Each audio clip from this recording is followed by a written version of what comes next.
Today on the basics, we take a brief look at the epic Warlord Titan. In terms of the tabletop and Titanicus, let's see how this beast plays out. First thing is, the Warlord is pretty expensive. Once you throw your weapons on it, this Titan usually clocks in at around 500 to 550 points. So it is going to be a good chunk of your mana pool points depending on what game level you're playing at, and can take a lot of your activations out of the game.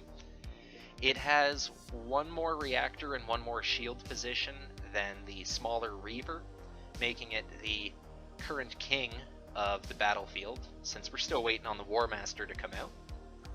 It has a great command value of 3+, so you may want to consider doing orders on your Warlord or Warlords first, just because it does have such a good chance of getting the order off.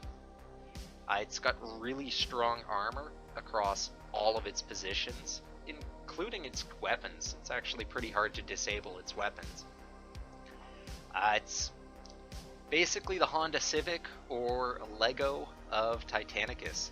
You can kit this thing out any way you want. It has a ton of weapon options and can really be geared to whatever your playstyle or mana pool requires. Like, they're just great at suiting specific purposes.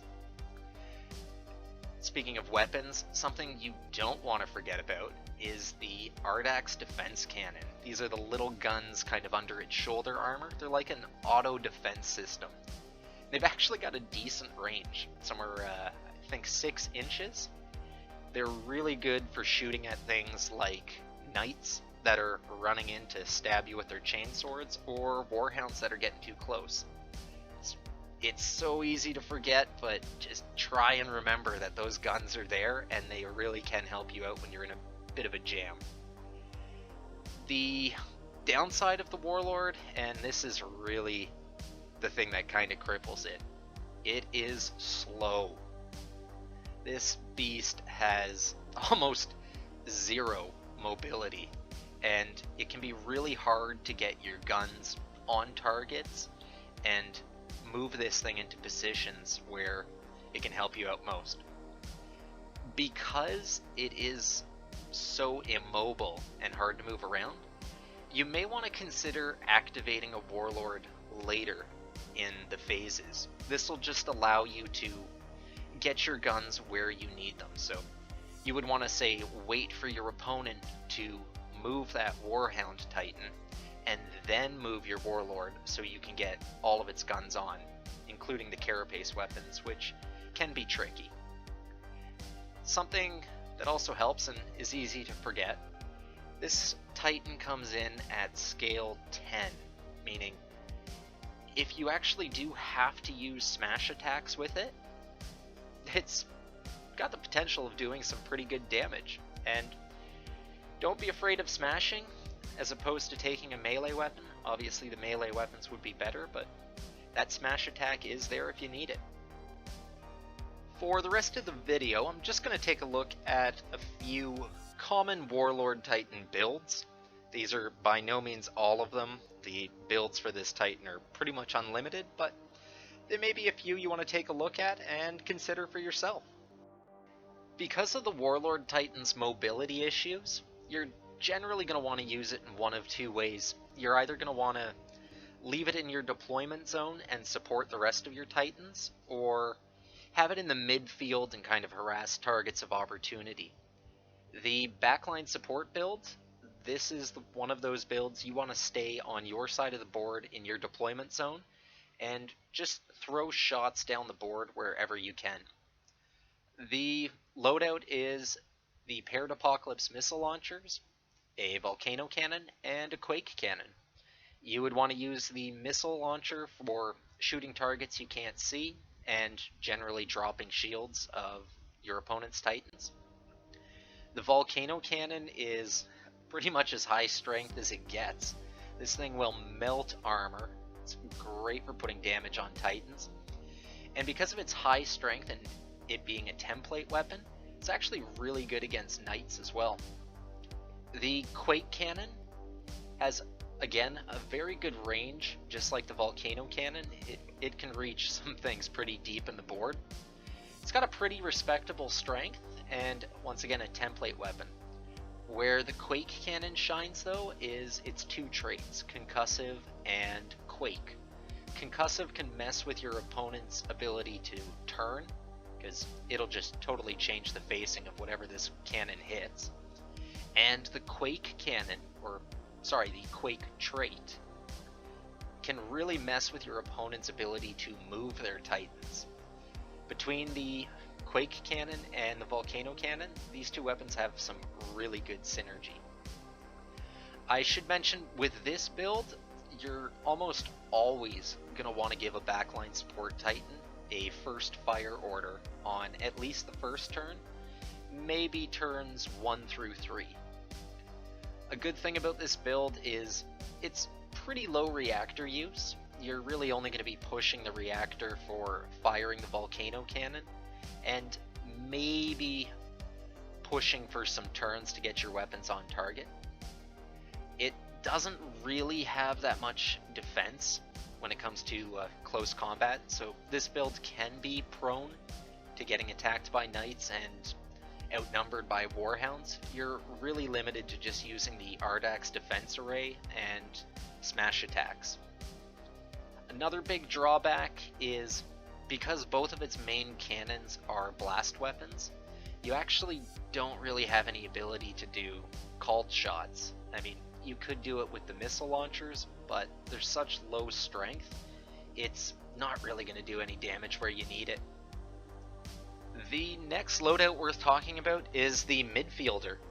This loadout consists of a macro Gatling blaster, a Sun Fury Plasma Annihilator, and either paired laser blasters or paired turbo laser destructors. Depends on your choice. Personally, I tend to lean towards the laser blasters. I don't mind the minus modifier to hit, and I would prefer the extra 2 shots. Especially considering this is going to be in the midfield, so you're probably going to have targets in your short range more often than not.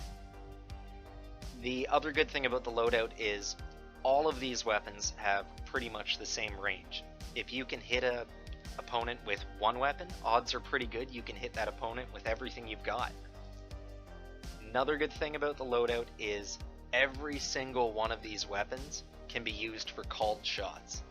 This thing can pinpoint destroy things on an opposing Titan, and it's really good for those targeted attacks. Also, because of the sheer volume of shots you get out of this, it is amazing at dropping shields where you have to, and really picking which weapon you want to drop the shields and which ones you want to follow up with. Plus, no matter what you put on the carapace, both those weapons have the Shield Bane trait, which you could push if you were in a pinch just to have a better chance of dropping your opponent's shields. Another thing that you're going to want to consider if you're running a midfield kind of loadout is in the early turns of the game, you are almost always going to be pushing your reactor for better movement, and consider maybe turn 1 and 2 giving this Titan a full stride order. The downside of this is, again, it doesn't really have any close combat defense. It's prone to getting harassed. You're really stuck to the Ardak's defense cannons and smash attacks. But the smash attacks can hold their own. I'd say probably the larger drawback here is you're going to be pushing your reactor quite a bit with this build. I mean, you're going to be pushing the first half of the game to get where you need to, and you might be pushing for Shield Bane, so it can be pretty reactor intensive. But the 4 servitors on a Warlord Titan usually keep your reactor pretty cool. Admittedly, I haven't actually tried this loadout in a game, but when we're finally done with Nurgle's Plague going across the planet, I am definitely going to try this out just for fun. If there's anything on the board you need destroyed, then this is your answer. The Warlord loadout is a paired Gatling blaster up top and 2 Aryok Power Claws. This is just designed to run across the board and tear apart anything that gets in its way. The reason I've gone with the Gatling blasters is their high shots are great for dropping enemy shields. I figure it might be handy to drop shields as you're running across the board, just to help out the rest of the mana pool. And obviously the power claws are just there to scare the living daylights out of your opponent and rip things to pieces. I didn't know this at the time of making this video, but the Gatling blasters actually aren't a corridor weapon. This thing has the same firing arc as your arm mounted weapons. I don't know if that's surprised anybody else, but kind of took me off guard.